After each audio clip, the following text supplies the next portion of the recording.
Good afternoon to the members of the media. Thank you for your time here today. Want to do a quick debrief on the 21-22 season. I want to share some thoughts organizationally on where we've been, where we're at, where we're going. And I'll begin by saying we came into the season with very high expectations. We had come off a year where we were tied for the President's Trophy with Colorado. They won the President's Trophy due to more regulation wins. We went 3 rounds in the playoffs. We thought we made improvements to our team in the off season, so clearly we had high expectations coming into the year and embraced those expectations. We got to camp. We were never at full health. And as it happened in camp, it wasn't alarming. That can happen from time to time. We missed players during the preseason that weren't able to play the preseason games. We had players hurt in Salt Lake City in a preseason game against LA. Game 2 of the season, we had the injuries to Pacioretty and Stone, and really just the dominoes continued to fall. So you're tired of hearing it today. I'm tired of talking about it for as much as we have, but clearly it's the overarching issue that dominated our season. When we started 1-4, when we then lost, I believe, White Cloud next, then Carlson. I won't go through the list. You know who they are. The goal for me, in my mind, was to get to the end of November as a 500 team, to try to stay in that pack of teams that always is there, and then hopefully better health would arrive and we would climb out of that pack. So at the end of December, we were 3 games over 500, which I give a lot of credit to our coaches. Our goaltending was great through the first 2 months. We had a lot of really good performances from players up from Henderson that made NHL debuts and became contributors. So all in all, at the end of November, I was pretty pleased that we had scratched and clawed and kept ourselves in the discussion. December was a real good month. It was our healthiest, and we were 10-3. As a team as a result, which put us into a good position heading into the new year. January, 4-3, but the positive in January was a really strong trip to the east late in the month, where we went into Washington, Carolina, Florida, and Tampa, and I thought represented ourselves really well, and then won the game going into the All-Star break, won the game coming out of the All-Star break in Edmonton, and at that point we're 12 games over 500. We finished 12 games over 500. So in those next, I think 35 games, we were a 500 team. So as much as we, in my opinion, overcame those injuries in the first half of the season, they were harder to overcome in the second half of the season. And I think there's a couple of things that go into it. Your players that have been playing have played too much. So that's part of it. The other thing that I think you really see in sport, period, but certainly in the National Hockey League, is to have a championship team, to have a really strong team, you need to get better over the course of the year. I've always been a believer that your team has to be better in the second half than it was in the first half, better in the playoffs than it was in the second half, has to get better on their way through the playoffs. Our team didn't do that. Our team didn't do that because we never had the continuity in our lineup to be able to to grow as a group together. The teams we were now playing in the second half had done that. So that made the second half even more challenging. I want to be clear, I'm very disappointed we did not make the playoffs. I believe strongly that we could have and should have. So that part, as much as I'm being realistic about the impact that injuries had on our season, I do think we had it in our control to become a playoff team. We lost some games to teams that we shouldn't lose to.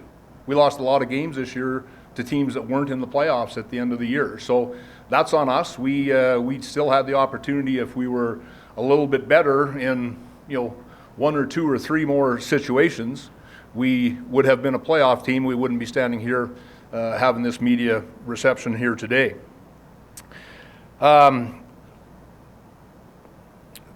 There's an accumulation factor that comes into play here for our team, and it's interesting as the playoffs begin today. 3 of the final 4 teams last year aren't in the playoffs, let alone competing for a Stanley Cup. We played till September in 2020. We played 109 games in 2021. We finished versus Montreal late June. It felt like training camp started the next day. That's how short the off season felt to players. Even whatever that impact is that COVID has on any and all of us, it just really seemed like an uphill battle to get guys healthy this past season. And I think one of the things that really came through clearly yesterday, as I did exit meetings with the players, our players are already excited about the chance to rest, recharge, train, be ready for training camp, and to have an attitude that we've got something to prove. When you miss the playoffs, it's a humbling experience. Regardless of what the story behind it is, it's where we wanted to be, and we're not there. So it's going to give us a real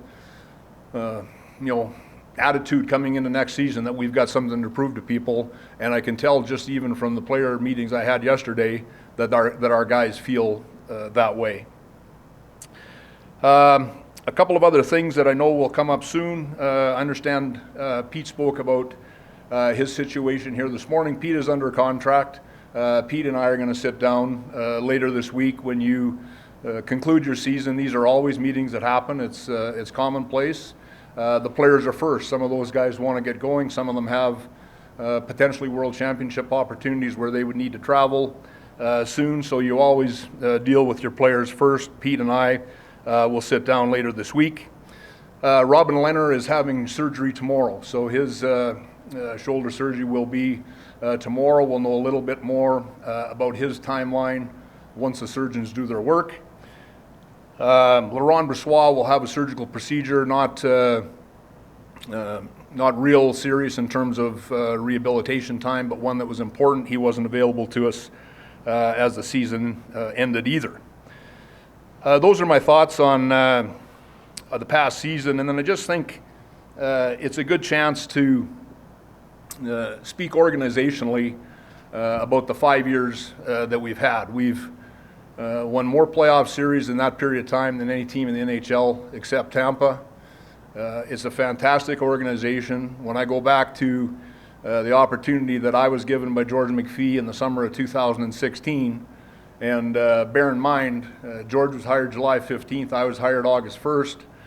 We had 11 months to prepare for the expansion draft as opposed to the most recent expansion where it was nearly 3 years. So we did a lot of work in a short period of time. One of the things that we did that we were most proud of was our on-ice team obviously became a tremendous team, very well known, very popular to fans everywhere. The off-ice team that we put in place with our pro scouting staff under Vaughn Carpin, our amateur scouting staff under Bob Lowe's, our development team under Will Nickel, the experience of George McPhee, the experience that I have, the hockey operations staff that we have with our analytics people. We have a very good off-ice team, and those are the people that are counted on with every decision that we make. Decisions aren't made in a vacuum. They're made collaboratively, and we get to a real good place on those decisions. The plan, and part of the reason that I was so intrigued to come to Vegas, was the chance to build an expansion team from scratch. Obviously, the hiring process, which I just talked about, which gave us the ability to bring in the best human talent, but then the hockey challenge, which we all anticipated would be based on draft, develop, trade away your expiring contracts at the trade deadline, try to build it that way. So that quickly changed, and we got into year one, and we've talked about this many times. I speak today not as much to you as media people, but also to our fans who have been with us, since day one of the journey. So things changed in season one. It was a special team. We had a spectacular regular season. I still remember William Karlsson's between the legs goal that won the division championship for us, the playoff victories that we had along the way. It was a special, special team. And I think that what that did for us is it changed the approach that we needed to take. And I think as a good manager, you manage the team that you have. You don't, commit to what maybe is what you expected it to be, or maybe where you want to go with the team. You manage the team that you have. You manage the players that you have. So our team clearly proved in year one that we were real close. That year one team was all about no entitlement, no humility, complete buy-in to a coaching staff, every player having been discarded by a former organization, every player getting a better opportunity in Vegas than he had where he came from. 1 October, the galvanization of the team to the community, all of those things together were incredibly powerful. When we looked at it objectively at the end of season one, going into season two, that recipe, as special as it was, would not have been sustainable over time. You need to have the personnel to compete with the best teams. So when we played the Washington Capitals in the Stanley Cup final, that's a championship hockey team. That's a championship hockey team, and you saw it when we played them that year. So that second year, we made moves to make our team better. We brought in Max Pacioretty. We brought in Paul Stastny as a free agent. We traded for Mark Stone. And really, and I've said this to you before in different availabilities that I've done, once you've done that, you need to then do, and again, as a manager, and it's not just a manager, it's a hockey operations, it's the scouting staffs, it's the entire organization on that side, on the personnel side of the business. You're trying to build your team and make it better. You're trying to build your team and make it better, and I think that that's exactly what we've done. We played in the Stanley Cup playoffs in the bubble in Edmonton. We watched the St. Louis Blues win the Stanley Cup. You watch it, you look at what a Pietrangelo does, what a Hedman does. If you were going to be a Stanley Cup contender, one of those types of players is a real asset. Pietrangelo was available. We went and we got him. Did it mean moving some players, some popular players? It did. Was it a good decision? Was it a good addition to our hockey club? I think you see it every single day that Alex Pietrangelo plays for our team that it was. We had the opportunity this year to trade for Jack Eichel. To me, that's a very rare opportunity to trade for an elite number one center. When you look at the teams that win, I said this when we made the trade in November, when you look at the teams that win, they have those guys. They have those guys. So I think that, that's, we don't go after every shiny new toy as it's been suggested. We added, in terms of marquee players, Pacioretty, Stone, Petro, Jack Eichel. I think our fans enjoy watching those guys play hockey. Those are great players. Those are great people. Mark Stone is our captain. Pietrangelo is captain of Stanley Cup champion. Max Pacioretty's been a captain. These are people that are core people in our dressing room. And I think, as I said, players that fans enjoy watching.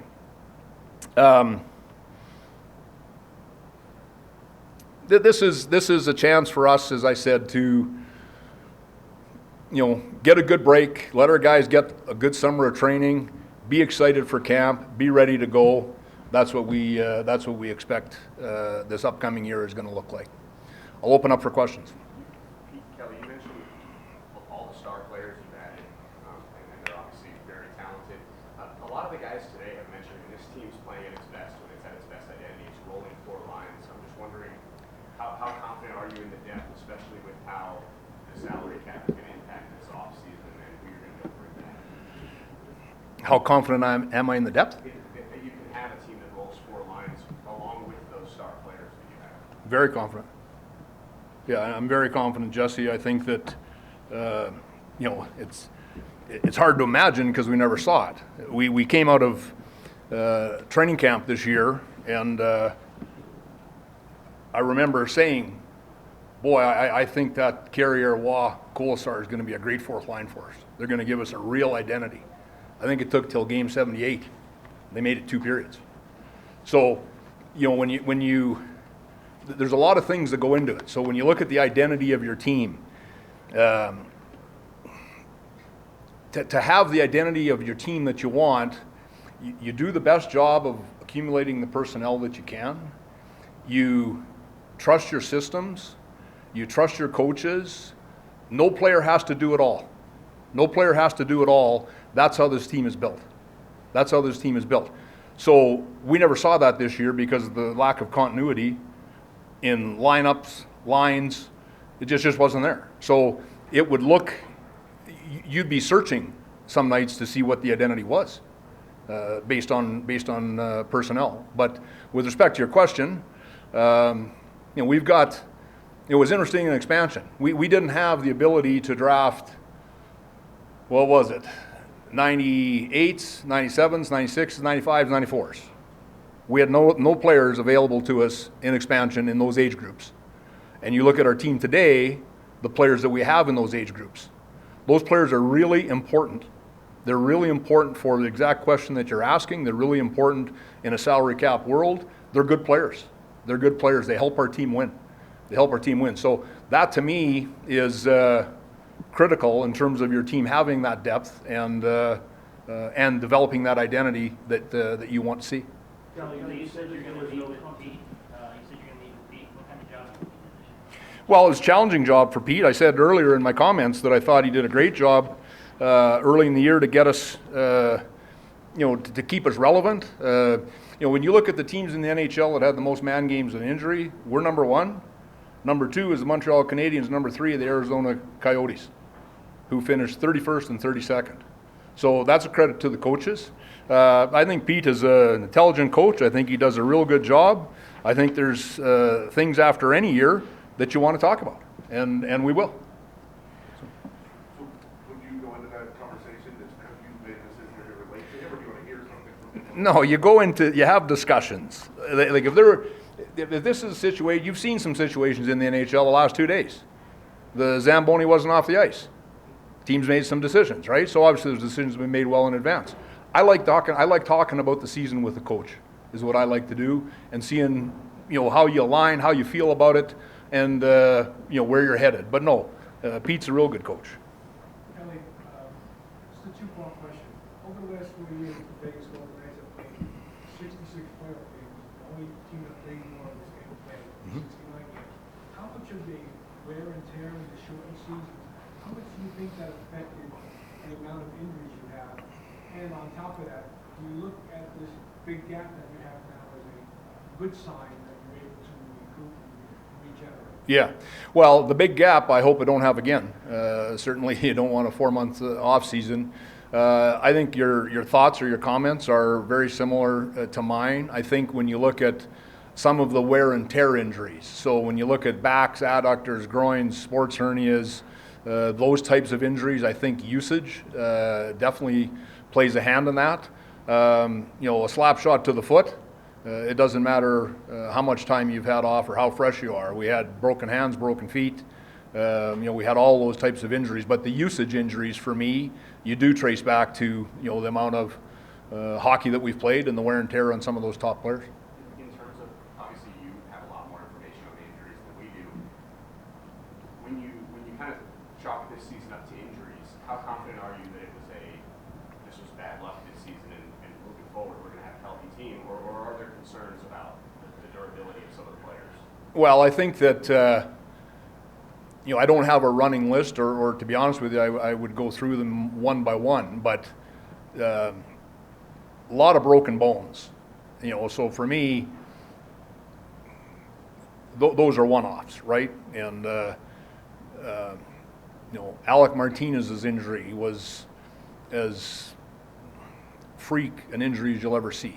I don't anticipate, that we'll ever see that again. I sure hope.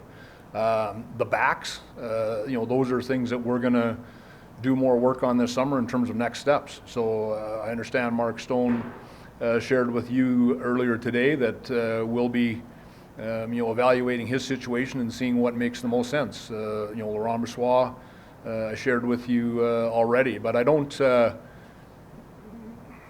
I understand the question. I can't tell you that we're alarmed or concerned to a great degree on that. Kelly, you talked about the goalies. You said Robin's going to surgery, Laurent, they're but from there they have to go through the rehab process Yep. and come back. Last year Robin had off-season surgery. How confident are you, or how patient do you have to be into the off-season until you are comfortable in saying, okay, we're going to move forward with these goalies? Well, I expect that to be the case. Like we'll know more once the surgeries are done. We'll know more, but that'll help us in terms of what our next steps are. Kelly, when you fired Glenn, you mentioned the team underperformed. I'm sorry? Okay, yeah, I heard you. Do you feel this team underperformed? Yeah, I think the circumstances couldn't be more different.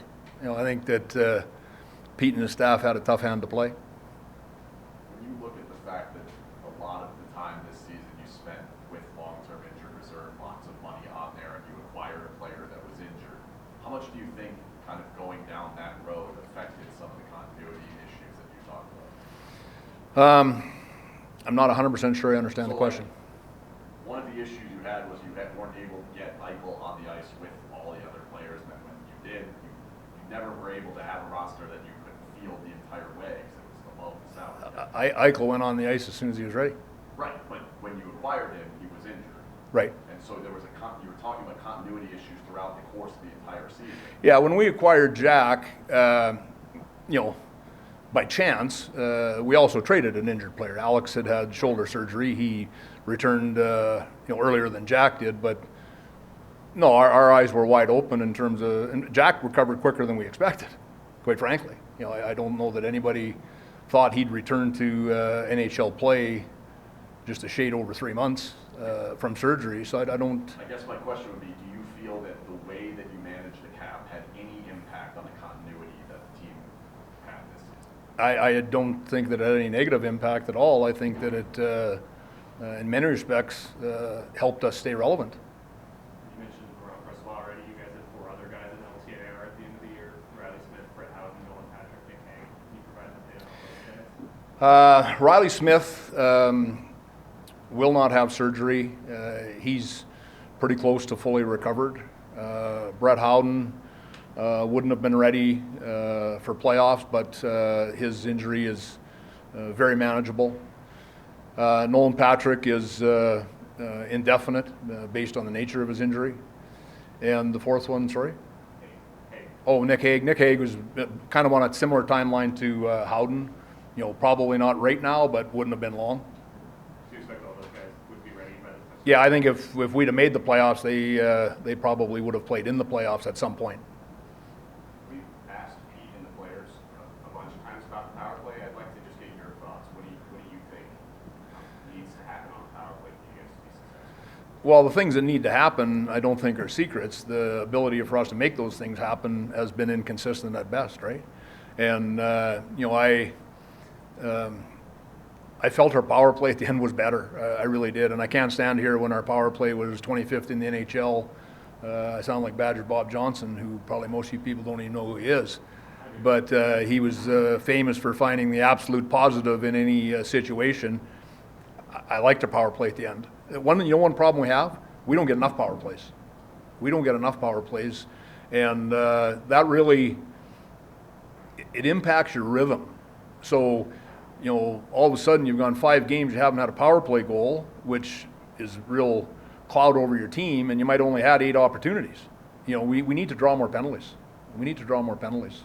Can we talk about the goalies, please? Can we go back to a couple weeks ago? When did Robin first approach you guys about surgery?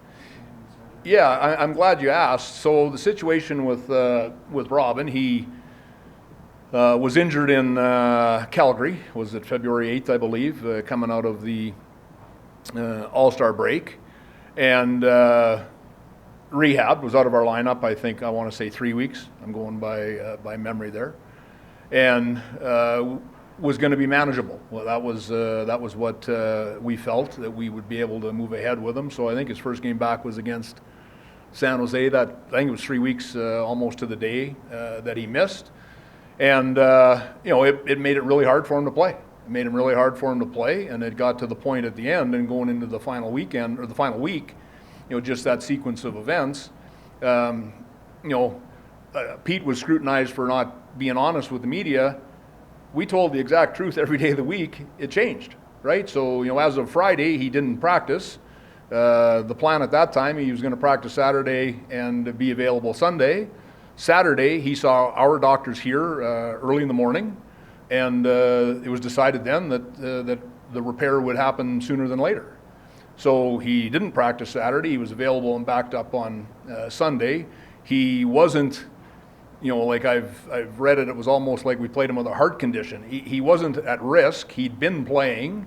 He was having trouble playing to the best of his abilities. That was the nature of his injury. He has a shoulder injury. So just any, those movements that a goaltender makes night to night that you don't even, think of, that's what he was battling. So the decision was made to do the surgery. Okay, but when did he first approach you guys about his That week. issue? That week. When? What day? I spoke to Robin myself on, we played Wednesday. I spoke to Robin Thursday, Friday. That's when it was based on my conversations with Lenny that we had that plan moving forward. Then he saw our doctors here Saturday morning, and it changed. So like there's no conspiracy. There's no reason to scratch your head. It's exactly what I said happened.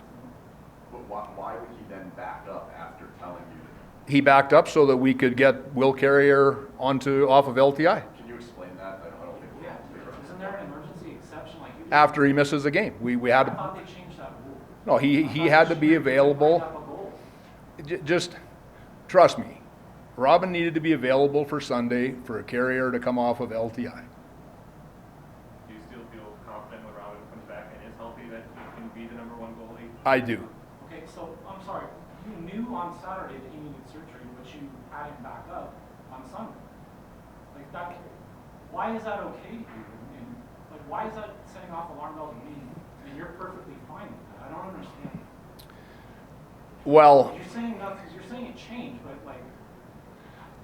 all that changed was when the repair would be done. I think there was an understanding for some time that a repair was going to be necessary. Okay? So please don't paint it that we put the player at great risk by doing what he did on Sunday, because we did not. Supposed to paint it, though. You put a player who needed surgery a day later as the backup. I don't understand how we're not supposed We to. played the fact that he needed surgery wasn't a big surprise. It was a matter of when the repair was going to be done. So no, there was no risk, David. So he said he wanted surgery, and then you guys said no, you have to wait till Sunday. We didn't say no, you have to wait. We That's what worked I'm- through I'm it just together. asking, I'm trying to clarify. And I'm telling you, Okay. I'm telling you. I spoke with Robin Thursday, Friday, Saturday, and Sunday. And everything was fine until you saw the doctor Saturday. That's right. So he would have been the same player if he would have been Sunday, he would have been hurt. He'd have been what he would have been on the Monday and the Wednesday before. Well, now, you had just said that prior to that, it was bothersome for him to play. And at one point, when he got pulled from the game, Pete came in and we asked him a question. He said, he's fresh, he's healthy, and he's got lots of energy. Pete today acknowledged that he shouldn't have used that word. He said he's getting feedback from Robin and the doctors. He's got to go off that. He's got to go off as what he sees. But isn't that frustrating when a coach is trying to see what he sees as a coach, listen to the player say, no, I'm fine, listen to the doctors, and really, he's got a dinged up goalie. So nobody knows what's. It happens at every position at this time of year, all over the NHL. It happened on TV on the games you watched last night. It's, players want to play. Players want to play. We haven't heard from Robin. What was his reaction to being criticized by Pete? Was he upset by that? I don't know that. I don't, that's a question you'd have to ask Rob. That never came up in your conversations at all? No. No. I mean, Lenny's a 12-year pro. I think he's dealt with lots of things in his life. I think he can manage this. In terms of your conversations with Pete later in the week, a lot of the players, when I ask them, what do you think this team needs to be back to where they were, they say play fast, play physical. Do you think the systems you guys were running this year were conducive to that? Well, those are coaching questions, Jesse. So I'd leave it at that. I would only say, just as an observation, it was challenging. There was nights we used different systems that we might even ordinarily use based on personnel. So. When you fall short, you don't make it, you think you should have, does the responsibility start with the owner all the way down? Well, I think I've spoke openly about that. I think there was we were dealt a tough hand with the injuries, so they're alone. I don't think you can look past that. You know, the competitive person in me, and I said it openly, feels we should have found a way. I'm sure that Jonathan Marchessault feels we should have found a way. I'm sure Alec Martinez does. I'd be disappointed if they didn't. I'd be disappointed in myself. If you miss the playoffs by, what do we miss, 2 points, 3 points? If you miss the playoffs by that much, surely you're disappointed you didn't make the playoffs. Logan Thompson's a guy that you've known for a very long time. What was it like to see him kind of take the net the last couple games? Well, really good progression for Logan. He was a great player with Henderson last year.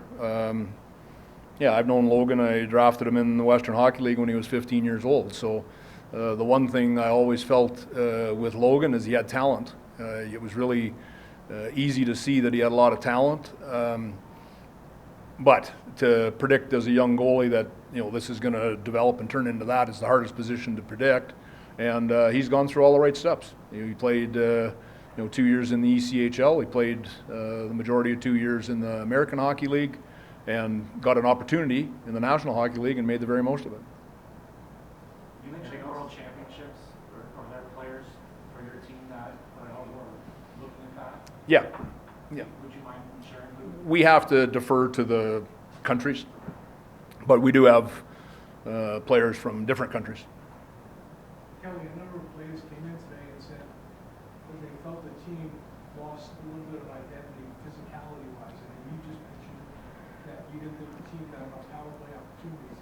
Do you think the team lost a little bit of an edge physicality-wise, which would obviously lead to other teams taking retaliatory penalties because of the physicality? Do you perceive that as a problem for the team? I don't. To me, that's not how you draw penalties in the NHL. Teams are pretty disciplined. Retaliatory penalties a lot of times end up being coincidental.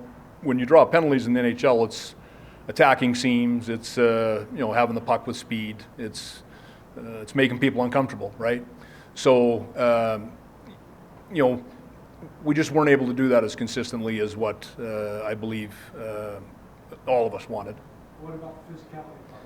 Do you think the team lost a little bit of if it's identity with the physicality part? I think if our team was healthy, you wouldn't ask that question.